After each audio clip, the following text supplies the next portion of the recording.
Au programme d'Eurocasfer aujourd'hui, la semaine parfaite de la Roca Team. 2 matchs contre Paris, un en Euroleague, l'autre en Betclic Elite. 2 victoires avec la manière pour nos monégasques. Aujourd'hui, nous vous emmènerons à la rencontre d'un personnage haut en couleur. Patrice Attendoli est un fidèle supporter de la Roca Team. Sylvie Ferreira et Anthony Casal l'ont suivi toute une journée. Et puis on terminera évidemment avec la semaine à venir, déplacement en Serbie pour affronter le Maccabi Tel Aviv, les Israéliens qui ont remporté leurs 2 derniers matchs d'Euroleague. Victoire importante pour l'ASM pour sécuriser le top 4. Ravi de vous retrouver sur le plateau de Rocasfer, votre rendez-vous 100% basket, 100% Roca Team, tous les lundis 19h50 sur TV Monaco. Avec moi aujourd'hui mon 2 majeur. Et on vous avait annoncé une surprise pour ce lundi. Elle est là sur le plateau avec nous. Yohan Cherami, comme tous les lundis, et Colin Bourgeat, commentateur des matchs de la Roca Team. Bonjour messieurs, bonsoir messieurs, comment ça va ? Très bien, ça fait plaisir d'être ici. On le voit qu'à la télé, comme ça, il est très sympa ce studio. Content d'être avec vous les copains. On est content de voir que tu descends bien, Colin. les commentateurs. Oui, il faut un petit peu, il faut venir. C'est bon, t'as pris tes marques ? Ah, totalement, on est bien. Bonne émission, j'ai hâte de voir le sujet sur le supporter de la Roca Team. Ça, pas mal. Ça va arriver tout à l'heure, on a beaucoup de choses à se dire d'abord et on va commencer avec l'évaluation. Les Vals de la semaine, messieurs, 2 matchs au programme. Donc on l'a dit, une première victoire avec plus 12 en Euroleague mercredi, une victoire avec 31 points d'écart hier soir à la salle Gaston Médecin en Betclic Elite. Je suppose que les notes sont très élevées cette semaine. Mais honneur à toi, Colin. On a mis 4. Non, on en a mis une bonne note, très bonne note. Bien sûr, semaine presque parfaite, tu l'as dit Mathieu, 9. Un 9 sur 10, c'est vraiment une très très belle semaine de victoire, la suprématie nationale parfaitement maîtrisée pour Monaco et surtout hier avec la démonstration plus 31, pas souvent que ça arrive chez le finaliste de la saison passée en Betclic Elite quand même, ça a été une petite claque pour les Parisiens. Yohan, de ton côté, la note est élevée forcément aussi. Si on n'est pas généreux cette semaine, j'ai envie de te dire quand est-ce qu'on le saura. Oui, moi, je suis comme Colin. On pourrait être rabat-joie. Je te suis totalement là-dessus. Moi, j'ai mis un 9. Voilà, c'était un choc du haut de tableau. C'était une bataille pour le top 6. Encore une fois, dans le sprint final. C'est aussi une rivalité à l'échelon national. Et tu avais une revanche à prendre parce que tu avais perdu. C'était une équipe que tu n'avais pas réussi à battre sur les 6 premiers mois de la saison. Et là, tu gagnes à l'extérieur, tu gagnes à domicile. T'envoies un message à l'échelon national en disant Monaco est un peu un cran au-dessus de l'Asvel et de Paris malgré tout. Et puis voilà, 2 victoires de prestige face à un adversaire qui compte dans cette Euroleague. La rédaction des sports de TV Monaco qui a été encore plus généreuse cette semaine avec un 10 sur 10 pour la Roca Team, ce qui donne une moyenne de 9,3 amplement méritée pour la Roca Team après ces 2 victoires contre Paris. On va revenir donc sur ce match, notamment en Euroleague mercredi. Déjà, semaine marquée par le retour du maillot rouge. Il est beau. On est d'accord. On aurait pu l'avoir quand même sur le plateau, non ? Ça aurait été un peu plus sympa. Non, il est magnifique. Il est magnifique. Ouais. Ce maillot est magnifique. On aimerait le revoir plus souvent. On est d'accord. Ils vont jouer un mois avec, mais si, mois de mars, si les fans poussent un petit peu, s'il y a, je sais pas, un élan un petit peu qui pousse pour que le maillot soit porté un petit peu plus souvent. Après, on l'aime aussi parce qu'il est rare. C'est un petit peu la rareté qui fait qu'on l'apprécie encore plus. Mais surtout, okay, nous, on pousse en tout cas pour le retour du maillot rouge pour la Roca Team. Donc, messieurs, ce match remporté 91-79. On l'a dit, une semaine parfaite et surtout le retour d'une équipe de Monaco qu'on a envie de voir, Colin. Oui, effectivement, on attendait un petit peu que Monaco relève la tête aussi en Euroleague parce que c'était pas forcément la phase la plus sympa de la saison. Un adversaire, le Paris Basketball, qui était venu lors du match aller s'imposer à Gaston Médecin. Donc il fallait aussi avoir un petit peu cet esprit de revanche. Et surtout, Monaco a mis tous les ingrédients. Ils ont mis la manière. Et j'ai presque envie de dire, ça a été un match beaucoup plus facile que prévu. On s'attendait presque à plus de résistance et on n'a pas retrouvé cette équipe du Paris Basketball qui nous a, il faut le dire, même supporter monégasque, un petit peu enthousiasmé depuis le début de la saison avec un petit peu d'euphorie. Ils n'ont pas réussi à mettre ça et Monaco en a parfaitement profité. Un match sérieux, appliqué, avec à l'arrivée le résultat qu'on connaît. Ouais, ce qui a manqué contre Milan, là, on l'a eu contre Paris, Johan. Oui, on s'était plaint ces dernières semaines qu'on retrouvait pas forcément l'essence qu'avait cette équipe au moment où Vasilis Spanoulis était arrivé. On avait parlé de ce côté créatif, de ce côté collectif qu'on voyait un petit peu moins. Là, c'est vrai que c'est une prestation collective de A à Z. Et puis, il y a aussi quelque chose que je trouve important, c'est que Paris était souvent décrit comme une équipe très dangereuse au rebond offensif, à juste titre. Ils ont prouvé cette saison que c'était une équipe très très forte. Et là, Daniel Theis, dont on va parler évidemment tout au long de l'émission, il aura posé énormément de problèmes dans ce secteur-là. Et puis, Monaco a été extrêmement adroit, à l'image d'un Jordan Lloyd. Bien sûr. Voilà, il y a Et globalement, jeu. Défensivement, ils ont quand même aussi, à l'image de Daniel Theis, défensivement, ils ont été très très bons. C'est presque un match référent, j'ai envie de dire, par rapport à cet adversaire. Vasilis Spanoulis l'a dit, ils ont mis tous les ingrédients au bon moment, tant offensivement que défensivement. Il n'y a pas eu trop d'accros. Après, il n'y a jamais 40 minutes de très bonne facture. Monaco, qu'on le veuille ou non, Oui, c'est dur en basket, c'est mais en très basket compliqué. de manière générale. Voilà, il y a des temps forts et des temps faibles à bien gérer. Et Monaco, justement, a mieux géré ces temps faibles que lors de certaines autres rencontres. Et je pense qu'ils avaient peut-être un petit élan de motivation, hein, pourquoi pas. Ils se connaissent bien avec le Paris Basketball. Et il y a eu quelques petites histoires entre les deux équipes par réseau interposé. Ça a peut-être eu l'effet escompté. En tout cas, Monaco s'est régalé. Et Monaco qui a connu de la réussite sur cette rencontre. On va regarder les chiffres, messieurs, avec voilà, donc c'est 91 points marqués, 53% de réussite à 2 points et surtout c'est 57,9 à 3. C'est très rare hein, pour la Roca Team cette saison qui ouais. Aussi plus autour des 30% et les 25 passes décisives donc qui illustrent aussi le collectif. Voilà, il y a eu 27 rebonds défensifs donc qui montrent qu'ils ont gagné aussi le duel face à Paris sur ces rebonds dans leur raquette et valent global de 112. Voilà, c'est un match parfait. Ouais, c'est un match parfait. Cette évaluation, ce pourcentage à 3 points, il est très haut, mais surtout, ils ont moins shooté que sur les rencontres précédentes. Ils n'ont pas gaspillé. Ils ont vraiment trouvé les ouvertures et surtout, ils ont, Laurent Sierra, s'il nous écoute, et il nous écoute, ça va lui faire plaisir, ils ont servi le secteur intérieur. Le secteur intérieur avec Daniel Theis, on en parlera tout à l'heure, qui a été trouvé, ce qui fait qu'on a aussi moins tendance à prendre des shoots longue distance puisqu'on trouve les grands dedans et c'est tout de suite plus facile. Et ça fait tout de suite la différence. Ouais. Oui. Quand tu as des solutions dans le jeu aussi, quand tu te trouves plus facilement, tu es moins dans l'isolation, tu prends des shoots un peu moins forcés et donc forcément quand tu prends des shoots forcés, tu as moins de réussite alors que quand tu es un peu plus dans le confort, tu prends des shoots avec un petit peu plus de facilité et derrière tu te donnes toutes les chances et de tu es moins obligé de te reposer sur Mike James qui là par exemple a fait un match moyen, très moyen et l'équipe à côté a été très bonne. On a eu Jordan Lloyd au niveau de l'adresse hein, qui a été extraordinaire, qui a tout rentré ce qu'il voulait. Il a été vraiment très très efficient, longue distance. Hein, il nous a fait des séries. Le Jordan Lloyd qu'on aime, qu'on a envie de retrouver. Et pour revenir à Mike James, oui, Mike James, on peut le dire, est presque passé à travers de son match et ça ne s'est pas ressenti. Alors que normalement, on a un petit peu cette Mike James dépendance qui là n'a pas eu lieu d'être. Ce qui est bon signe, je trouve. Ce qui est très bon signe. Parce que ces derniers temps, ces dernières années, sous Sacha Obradovic, on était peut-être un petit peu trop Mike James dépendant. C'est vrai. Là, tu te rends compte que sans Nick Calates, on va le rappeler, qui est quand même toujours blessé, qui avait été extrêmement important au mois de janvier, et avec un Mike James qui alterne le bon et le moins bon, bah, tu as quand même d'autres joueurs qui apportent énormément de solutions, et ça, c'est une bonne chose pour Spanoulis et les Roca Boys. On va écouter Jordan Lloyd qui évoquait une prise de conscience après le match contre Paris. I mean, it started in Cholet. I think we had a epiphany, if you will, of remembering what got us in the right direction. So starting there was nice, and then to be able to continue. So we just have to continue playing that way, win or lose. At least we have to know we're playing the right way. Allez messieurs, on enchaîne tout de suite, vous en avez l'habitude, avec le temps mort tactique. Johan, la semaine dernière, on avait fait une palette dédiée à Daniel Theis. On avait expliqué qu'il fallait lui laisser du temps puisqu'il venait d'arriver au club. Et finalement, il lui a fallu qu'une semaine pour signer son match référence. Et oui, on avait parlé d'une période d'adaptation et c'est normal lorsque on arrive dans un nouveau championnat, dans une nouvelle équipe, c'est normal, il faut laisser toujours un petit peu de temps.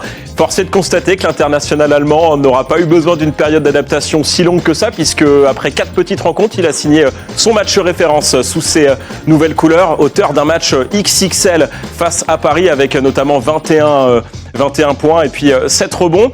Nous, on a choisi de s'intéresser aujourd'hui à la relation qu'il est en train de nouer avec ses arrières, notamment Matthew Strazel, Jordan Lloyd, Mike James, Eli Okobo et toute la science de Daniel Theis sur les pick and roll. 2 actions choisies avec une première avec Mike James à la main, une seconde avec Eli Okobo et puis à chaque fois la science de l'Allemand qui vient poser des écrans où ou des ghosts parfois, mais en tout cas qui vient conclure.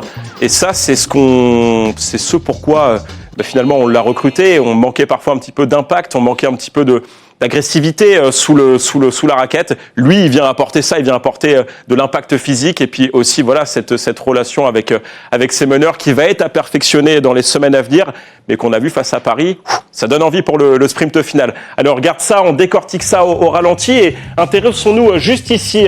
Regardez à Daniel Theis qui est là et puis alors là c'est Eli Okobo et Mike James. Mike James qui va être responsabilisé par Eli qui va lui donner. Intéressons-nous au mouvement de Mike qui va se rapprocher d'Eli et surtout de Daniel Theis qui va se rapprocher de Mike. On va laisser l'action se dérouler. Vous allez voir Daniel Theis qui va poser presque un écran sur Nadir Rifi. Un semblant, oui. Voilà, il pose pas vraiment un écran, c'est un ghost, mais en tout cas, ça permet quand même à Nadir Rifi d'être un petit peu gêné et surtout à Mike James de pouvoir s'organiser, d'avoir un petit peu plus d'espace derrière pour pouvoir trouver une solution.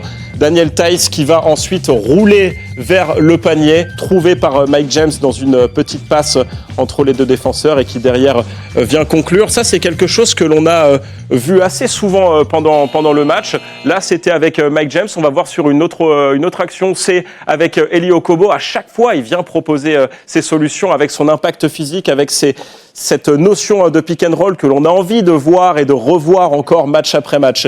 Daniel Theis ici à ce moment-là de l'action, Eli Okobo qui va mener l'action et on voit qu'il se cherche, qu'il se regarde. On n'a pas le son, mais il le demande de se rapprocher, Eli Okobo, ce que va faire Daniel Theis, qui va évidemment se rapprocher d'Eli, venir poser un écran ici sur Nadir Rifi. Alors vous allez voir que Daniel Theis, en plus, il n'est pas suivi par son défenseur, ce qui fait qu'il va quelque part aspirer deux joueurs. Eli Okobo qui va avoir encore plus de temps pour s'organiser, qui va trouver une petite passe, puisque Daniel Theis, après sa pose d'écran, encore une fois, va rouler vers le panier. Et là, il trompe un petit peu tout son monde. Voilà, c'est vraiment la science des pick and roll de l'international allemand. Tout ce qu'il est capable d'apporter. On en avait vu des prémices lors de son premier match face à Milan. Colin, tu vas pouvoir nous en parler. Là, pour le coup, on en a vu pléthore et ça fait plaisir à voir. Il y en avait un petit peu moins avec Mam, avec Dimo, avec les autres intérieurs de cette équipe ces dernières semaines. Là, ça a été presque un florilège de Daniel Theis qui, je le répète, a signé son match référence. Oui, on le voit, il y a cette capacité d'analyse très très rapide en plus de Daniel Theis qui adore poser des écrans, il nous l'a expliqué en entretien pour Rocasfer. Mais là, on le voit, il lit très vite la situation, il voit qu'il y a deux joueurs qui montent sur le porteur. Hop, il roule tout de suite vers le panier, il se met tout de suite à disposition des arrières pour les finir. Ouais, c'est un poste 4 capable d'évoluer poste 5, très mobile, hein, c'est vraiment ce qui était recherché. Shooter, en témoigne ses 2 tirs primés, je crois, il a 100% de réussite sur son match et il a un QI basket aussi. On parle souvent de QI basket, en basket ça veut dire tout et n'importe quoi. C'est juste dire qu'il lit le jeu avant les autres, il a une bonne lecture de ce qui va se passer et il est trouvé, il est connecté avec ses partenaires, intégration réussie, vitesse grand V et il a tout de suite cette capacité aussi, très bonne palette en l'occurrence, à démonter, elle est aussi bien à la télé qu'en vrai, aspirer les défenseurs.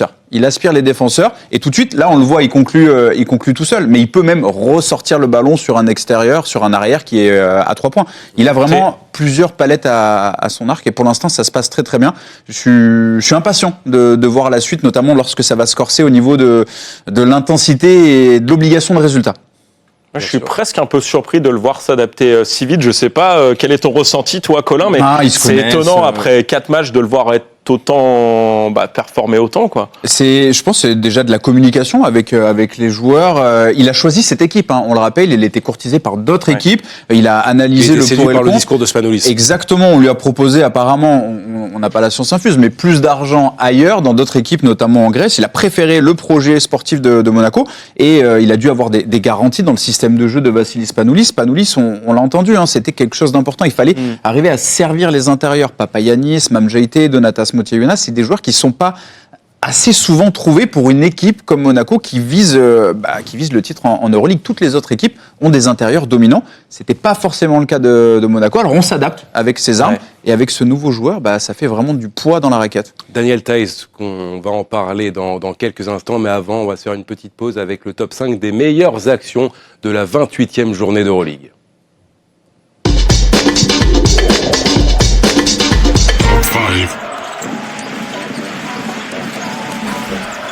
was able to continue in a lovely pass and a big throwdown.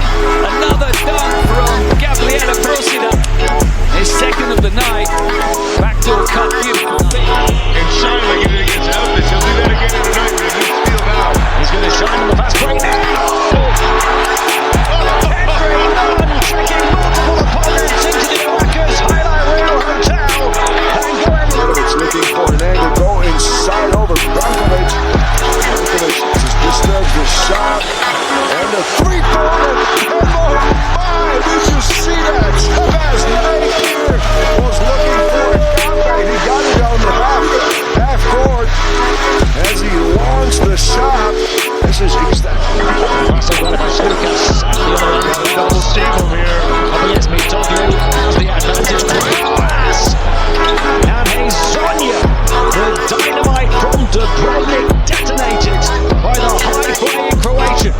Jim, you might have anticipated that play of the game because that was an incredible play by Hazonia with the reverse dunk.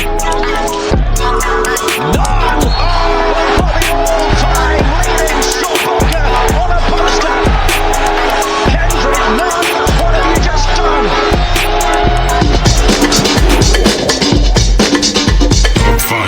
Magnifique dunk signé Kendrick Nunn, meilleure action donc de cette 28e journée d'Euroleague. C'est l'heure de la Roca Jauge.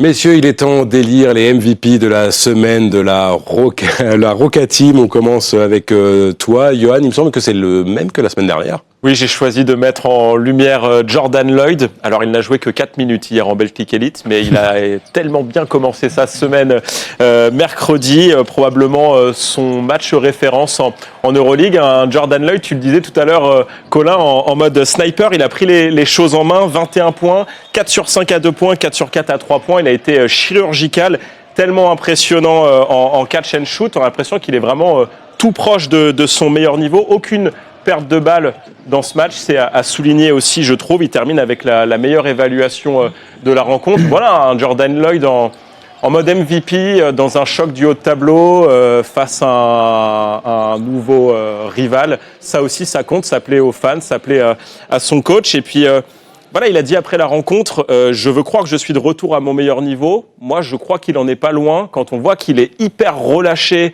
et qu'il arrive sur les catch and shoot à peu près à tout mettre, tu te dis quand même qu'il est vraiment pas loin du niveau qui était le sien en 2022-2023, année où il avait notamment été élu MVP des finales en Betclic Elite. Donc voilà, j'avais envie de le récompenser cette semaine parce que il a été préservé en championnat hier, mais tellement précieux face à Paris, chirurgical, et puis même aussi défensivement. Je trouve qu'il a su poser des problèmes à la ligne arrière de Paris et on sait qu'elle est...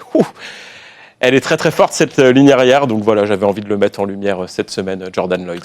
Colin, quel est ton MVP de la semaine ? Alors, on en a beaucoup parlé déjà sur la palette. Daniel Theis, obligé de le citer, l'Allemand qui n'a pas joué en Betclic Elite, qui a été préservé, petite gêne physique, on ne prend pas de risque. Mais voilà, le match qu'il fait, c'est son match référence. Alors oui, c'est son deuxième match seulement d'Euroleague. Il avait connu les époques à Bamberg il y a quelques années, mais là avec la Roca Team, c'était son deuxième. Il s'est régalé, 21 points, omniprésent dans la raquette, 7 rebonds. Et puis moi, c'est au-delà de toutes ces statistiques, ce que j'aime souligner ces joueurs, c'est le jeu sans ballon. Et c'est très intéressant, notamment quand vous êtes au poste commentateur, que vous pouvez regarder un petit peu le déplacement du garçon. Il est tout le temps en train de donner des conseils aux autres. Il est en train d'essayer de se placer au bon endroit. Et surtout, offensivement, défensivement, il fait l'essuie-glace. Ce qui veut dire qu'il a 3 poumons. Il est au four et au moulin. Il est présent absolument partout. Et ça donne ce match-là, match référence offensivement, mais pas que. Défensivement, il a posé énormément de problèmes dans la raquette pour le Paris Basketball. Jordan Lloyd et Daniel Theis, donc, qui s'affrontent pour le MVP de la semaine. On va vous départager autour d'un petit quiz de rapidité. On fête les 25 ans de l'Euroleague. Donc, ce sera un petit quiz rapidité sur l'Euroleague. Messieurs, est-ce que vous êtes prêts ? Allez, feu. 1 minute. On n'a pas de buzzer ? Non, pas de buzzer. Avec les moyens du bord. Allez, dans 5, 4, 3, 2, 1, c'est parti. Quel est le deuxième club le plus titré derrière le Real Madrid ? Istanbul ? Non. Derrière le Real Madrid, Maccabi. Allez-y. Non. 4. Pana. Non. Ah, CSKA Moscou. C'est CSKA Moscou. Ouais. 1-0 pour Johan. Quel est le club a le plus perdu de finale ? Le Real. Le Real Madrid, un partout. Cabine. Une seule finale a vu s'affronter des clubs de même championnat. De quel championnat s'agit-il? De quel Espagne. pays? Non. Oh, la Turquie, je pense. Non. La Grèce. Non. Italie. Italie, 2-1 pour Tous les Colin. Le 30 septembre 2021, Monaco dispute son premier match d'Euroleague et le gagne. Contre qui? Une idée. 20 secondes. Contre, je sais pas, Barcelone. Non. Allez, c'est le champion en titre, messieurs. Le Pana. Le Pana. Le Pana. Ah, 2-2. mais là, c'est cadeau, là. Qui avait obtenu la meilleure éval? Ce jour-là Oui. Mike James. Non. Il est parti cet été? Il est parti John Brown. Non. Cet été. Parti cet été. Ce sera un match nul, Dante messieurs. Hall. Dante Hall, allez, on l'accepte au buzzer, celle-ci. Dante Hall avait signé la meilleure. Après le buzzer. C'était pour éviter le match nul, hein, on va pas se le cacher, monsieur. d'ailleurs- Et ça a été validé par la VAR. Ça a été validé. Très bien. J'en profite pour dire, bon, Jordan Lloyd, là, MVP, mais mention spéciale quand même à Mike James et Eli Okobo qui ont été aussi très vrai. très bons cette semaine. Mike James un peu moins en Euroleague, mais quand même, il faut Très en bon parler, je Belgique, trouve. Juste ouais. un mot sur... La sur régularité d'Eli Okobo aussi, oui, cette semaine à mettre en avant. Si vous êtes habitué de la salle Gaston Médecin, vous l'avez forcément croisé avec Ou entendu. sa casquette rouge, ou entendu aussi. Patrice Attendoli est un fidèle supporter de la Roca Team, un personnage haut en couleur que Sylvie Ferreira et Anthony Casal ont suivi toute la journée avant le match contre le Partizan Belgrade le 7 février. Il était d'ailleurs venu sur le plateau de l'avant-match. Patrice Attendoli, passion rouge et blanc, un sujet monté par Laurent Le Popolo. On va se faire voir ailleurs.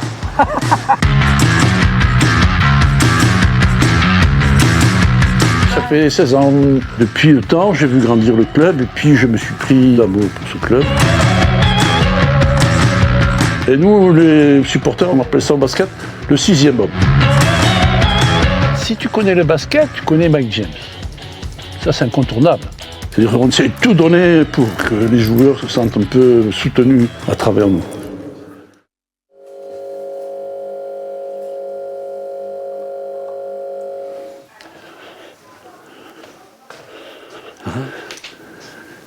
J'ai une amie de mon fils. Elle me dit, ce soir je joue, ça t'intéresse de venir voir? Et je suis allé voir et j'ai trouvé ça fantastique. Depuis ce jour-là, je ne suis jamais plus allé voir un match de foot, je suis allé que du basket. Moi, à la base, je suis très manuel. J'aime faire plein de choses.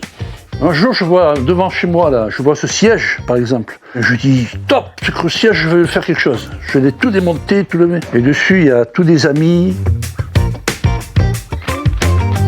Ça, c'est le futur chapeau que je vais me mettre bientôt, qui est en préparation. Et j'ai décidé de faire quelque chose un peu particulier, avec le nom de tous les joueurs, de chaque côté. J'ai essayé de mettre tout mon amour dans ce trophée.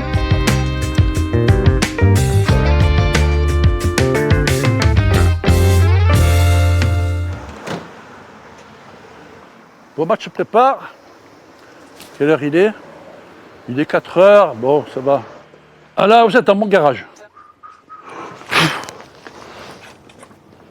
Ça, c'est un championnat signé par les joueurs.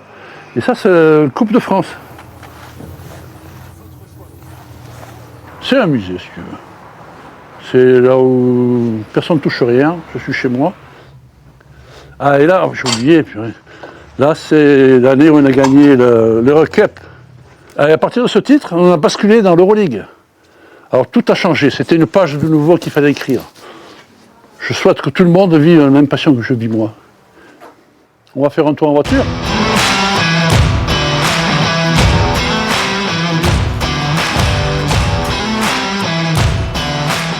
Et on y va, hein. Ça commence, le sang il commence à bouillir là. Ouh là là. Je suis stressé, non, pas vrai. Je suis confiant. Bonjour madame, ça va? Il faut donner du temps pour les gens, pour qu'ils apprécient, qu'on pense à eux, qu'ils font partie de la famille, quoi. On se prépare à gagner, oui. Ça, c'est très important. Mentalement, il faut se préparer. C'est surtout les joueurs qui doivent se préparer.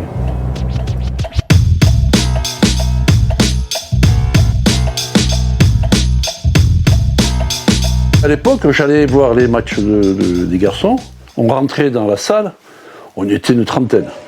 Et au fil des ans, j'ai vu grandir ce que je pense.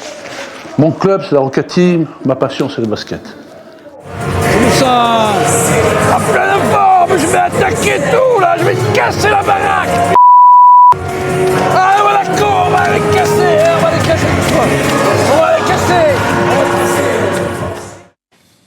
Magnifique sujet donc, signé Sylvie Ferra, Anthony Casal, Laurent Lopopolo et Johan Lemat au son. Messieurs, c'est déjà l'heure du dernier quart-temps.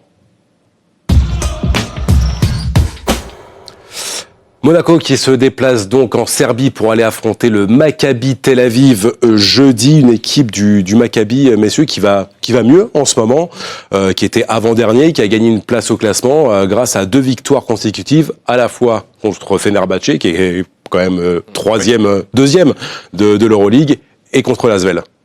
Attention, match piège. Match piège, oui. Mais oui, pourquoi ? Parce que le Maccabi, ils ont plus rien à jouer. Comptablement, ce que dire, il leur reste 6 matchs. Ils gagnent les 6, ils sont sûrs de ne pas être en play-in. Ils n'ont rien à jouer. Ils ont récupéré Jimmy Clark, ils ont des joueurs, Lévi Randolph, qui sont en train de monter en pression. Ils sont à domicile. On a compris le contexte, ils sont pas à domicile, ça sera un stade vide encore une fois. Mais ils ont rien à perdre sur ce match, si ce n'est à se montrer pour les gros clubs, pour renégocier des contrats. Et ils sont en confiance, on le disait, avec ces 2 victoires. Attention, le match piège. Monaco doit vraiment le prendre au sérieux parce que là, une contre-performance à la salle pionnière, le nom de Nikolic, ça serait vraiment de très mauvaise facture dans l'optique de la fin de saison. Et il va falloir vraiment le négocier avec beaucoup de sérieux, sachant que sur le papier, on ne va pas se cacher, ils sont largement favoris. Mais on a déjà vu Monaco, à pareille situation, faire un petit match. Oui, il a raison, Colin. Ce match, il est très important, Johan, parce qu'il faut sécuriser cette place dans le top 4. On sait que c'est très serré, l'Euroleague. Et puis, Monaco va affronter les 3 premiers du championnat d'ici la fin de la saison. C'est ça, c'est que quand tu regardes le calendrier des Roca Boys, il fait peur. À un moment donné, tu t'affrontes les 3 premiers du classement, donc tu sais pas si tu vas pouvoir t'en tirer avec 3 victoires, ça serait prétentieux de penser ça. Donc il faut aller sécuriser ces matchs-là. Le Maccabi... c'est plus le Maccabi d'il y a 1 an, d'il y a 2 ans, titré en 2014, même encore en quart de finale il y a 2 ans, 3 ans. Il y a un roster, un renouvellement d'effectifs cette année. Il y a 4 joueurs qui sont... on a Jordan Lloyd qui était là-bas en début de saison. Puis t'as Temir Blatt qui est plus tout à fait le Temir qu'il a été. Jalen Ward, il alterne le bon et le moins bon. Il est blessé. Ouais, en plus. Donc non, c'est clairement le match au piège par excellence, mais c'est le match où tu dois aller prendre des points dans un sprint final où tu peux pas te permettre de laisser des plumes face à un adversaire qui est plus qu'à ta portée, qui n'a gagné que 8 matchs sur les 28 qu'il a disputés cette saison. Mais qui n'a remporté que 8 matchs, mais donc 2 parmi ces 8 matchs ces dernières semaines. Juste après la trêve internationale, c'est toujours particulier. Il y a les joueurs qui reviennent de sélection, ils les ont pris au bon moment. Attention, et c'est une équipe qui score en plus. Le Maccabi, c'est pas une équipe qui est faible en attaque. Je crois qu'ils ont plus de 85 points de moyenne cette saison, donc c'est quand même pas mal. C'est la meilleure attaque parmi les 6 derniers de l'Euroleague. Voilà, ça veut dire ce que ça veut dire, je trouve. Mais oui, on va pas se répéter. Match piège par excellence. Il faut gagner. Ils doivent gagner. Il n'y a pas d'autre solution. Je pense que les mots de Vassilis Spanoulis avant match, tout autre résultat qu'une victoire, c'est une super contre-performance. C'est pas possible. Tu dois aller gagner au Maccabi Tel Aviv si tu ambitionnes d'être dans les 4 premiers de l'Euroleague à l'issue de la saison régulière. Point. Et quand tu vois qu'ils ont su mettre les ingrédients face à Milan après la trêve, que là ils ont répété les mêmes efforts face à Paris, qu'ils ont lancé quelque part cette dynamique ô combien importante dans le sprint final, je pense qu'ils vont prendre ce match-là par le bon bout. On peut faire confiance à Vassilis Spanoulis pour ça. Ouais. Et espérer qu'il passe pas à côté, mais c'est vrai que c'est pas forcément l'équipe à jouer en ce moment. Oui, l'Asvel en a fait les frais justement cette semaine avec un carton du Maccabi avec plus de 100 points marqués contre cette équipe de l'Asvel, et ce match qui a été marqué aussi par la sortie de Théo Malédon en début de rencontre, blessé au doigt, et qui réalisait une saison incroyable pour sa première en Euroleague. Ouais, on en parlait comme un possible MVP, au même titre qu'un TJ Shorts ou Sacha Vezenkov, qui normalement, Sacha Vezenkov, on va pas trahir de secret, pour l'Olympiakos, devrait être un petit peu un stade au-dessus, mais oui, Théo Malédon, c'est extraordinaire. Retour à l'Asvel, acclimatation en Euroleague parfaite, les coéquipiers, il a porté cette équipe à bout de bras depuis le début de la saison. Et puis il y a ce petit pépin physique. On voit les statistiques, quand vous êtes à plus de 20 dévals globalement sur l'ensemble de la saison, ça parle un petit peu. Et puis surtout, il est prépondérant dans tous les domaines, au scoring, à la passe, au rebond, à l'interception, bref. Vraiment très très impressionnant ce qui nous a fait Théo depuis le début de la saison. C'est le premier joueur français à avoir été élu joueur du mois en Euroleague depuis Gershon Yabusele en 2022, du temps où il était au Real, ce qui prouve un petit peu les performances quand même de ce joueur-là. On a lu notamment sur les réseaux sociaux qu'il aurait signé un contrat avec le Real Madrid. En tout cas, la presse espagnole a tendance à l'annoncer d'ores et déjà au Real Madrid. Mais oui, il est tellement bon en pénétration. Quand t'arrives pas à défendre sur ses pénétrations, tu fais faute. Derrière, au lancer franc, il a un pourcentage qui est très très très très fort. Donc voilà. Et puis même à 3 points, tu sais pas vraiment défendre sur lui puisqu'il est à plus de 40% en moyenne. Donc finalement, il est ce joueur de pénétration par excellence. Enfin, il excelle dans ce domaine-là. Et puis derrière, si tu fais faute, les lancers francs, il sait les mettre. Si tu arrives à bien le bloquer, il sait contourner une défense, prendre des shoots à 3 points. Il sait tout faire. Ce garçon, à 23 ans, c'est encore un gamin. C'est encore un gamin et je pense qu'il a atteint aussi la plénitude physique. C'est ce qu'il disait par rapport à ses expériences outre-Atlantique notamment. Il faut être bien pour se sentir bien. Ça paraît logique dit comme ça. Mais il a eu beaucoup de pépins physiques à la cuisse, au genou. Et là, cette année, avant ce petit problème au doigt, apparemment, il n'y a pas de fracture. Hein. C'est vraiment juste quelque chose d'assez bénin. Il est en pleine possession de ses moyens. Il est en pleine confiance et du coup, ça matche parfaitement. Ça doit être terrible pour l'Asvel de se dire qu'ils ont récupéré ce joueur-là qui est incroyable et qui va sans doute partir déjà l'été prochain. Il va pas rester à Villeurbanne. On a compris qu'en Euroleague, l'Asvel, malgré tous les moyens de mis, on le voit cette année, il n'y a rien à jouer. Il n'y aura sûrement pas de play-in non plus. C'était un petit peu leur dernière chance, d'ailleurs, face au Maccabi, si je ne dis pas de bêtises. Il fallait gagner à tout prix pour entrevoir les play-in. Pour espérer entrevoir. Oui, c'est compliqué. Théo, il doit évoluer plus haut dans la hiérarchie européenne. Voire mieux. Après, c'est vrai que ce contrat au Real, on en parle depuis déjà un bon moment.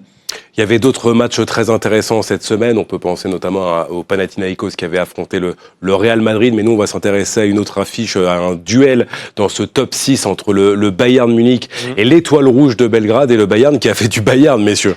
Ouais, 12-2 à domicile. De toute façon, c'est une forteresse quasiment imprenable. Monaco, on a fait les frais.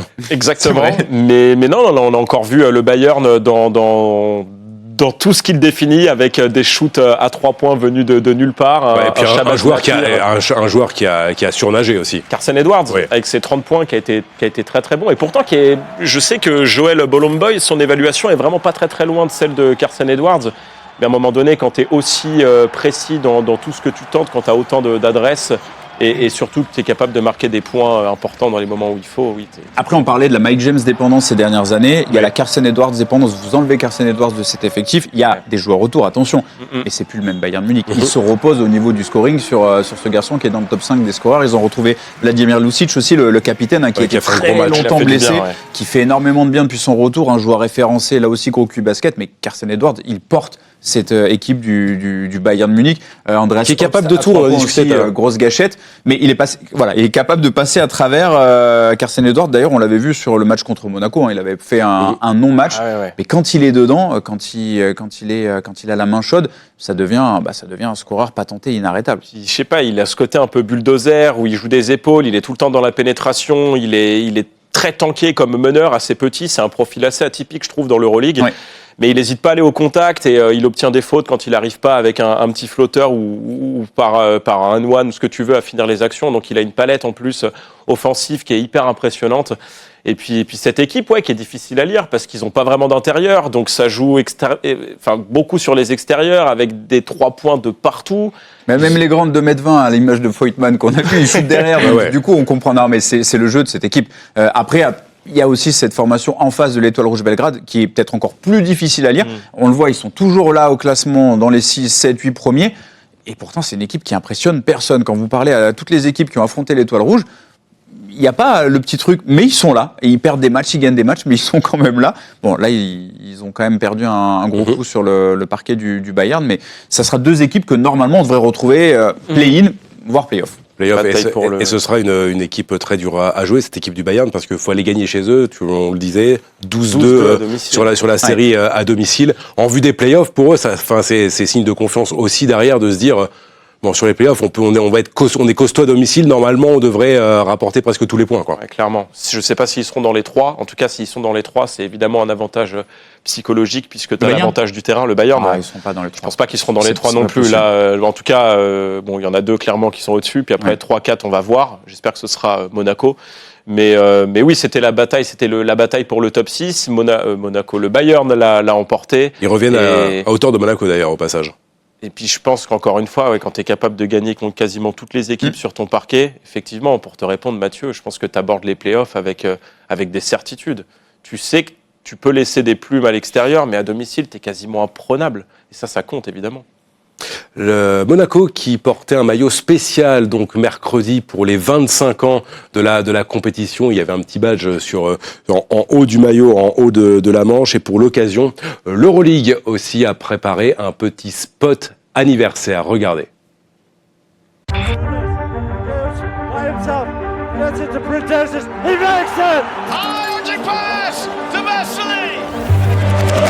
In the heart of Europe, a legacy unfolds. Nation united through a passion of basketball. We witness the highs. Oh, look at this crossover. 1 time, 2 times, 3 times. And the heart-stopping lows. Buzzer beaters, rivalries, game winners. The EuroLeague has been the stage for basketball's most incredible stories. Nobody defended him, and he buried the three-pointer to beat the shot clock buzzer.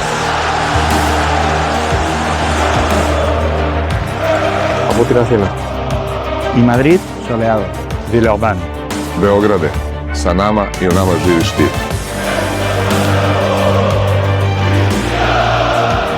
Siamo una famiglia unita dalla passione per il basket. A celebration of excellence, where legends are made. Stops, pops, three-pointer. On the mark, Silas Manolas over. The next generation is watching.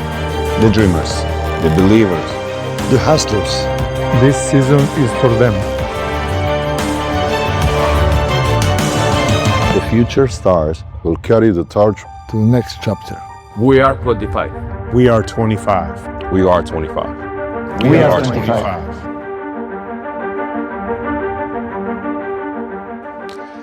Allez messieurs, il est temps de faire un petit point donc sur le classement de l'Euroleague après 28 journées pour constater que en tête, c'est toujours les mêmes qui déroulent semaine après semaine.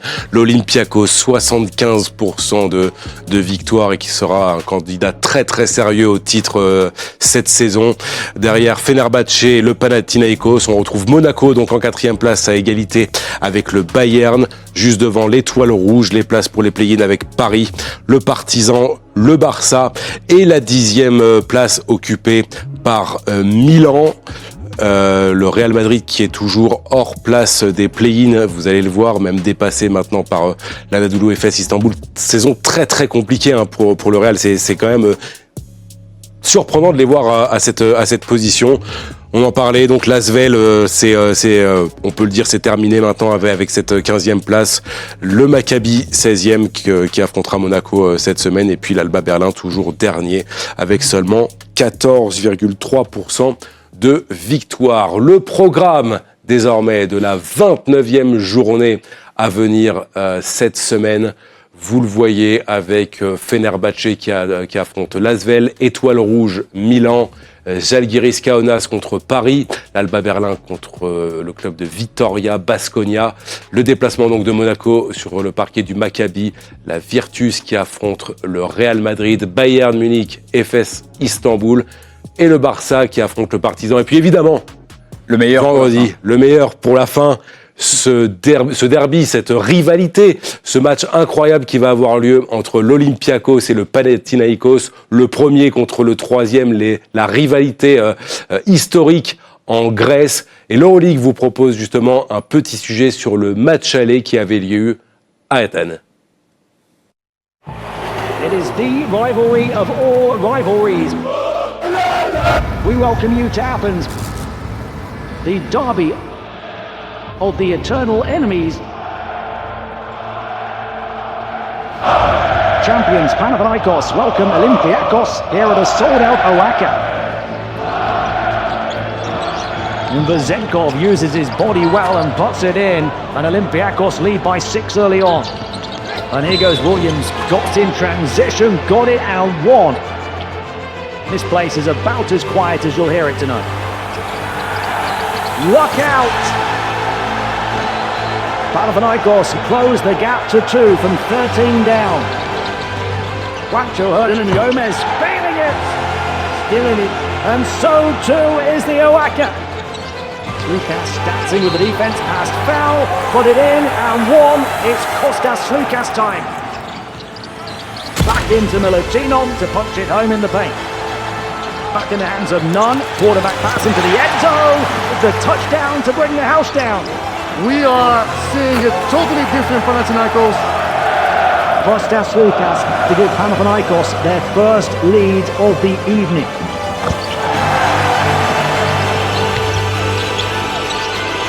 A cauldron of whistles and blows raining down on Fournier, who lets it rain from long range. Turns around all alone. That's his name. Puts it to bed.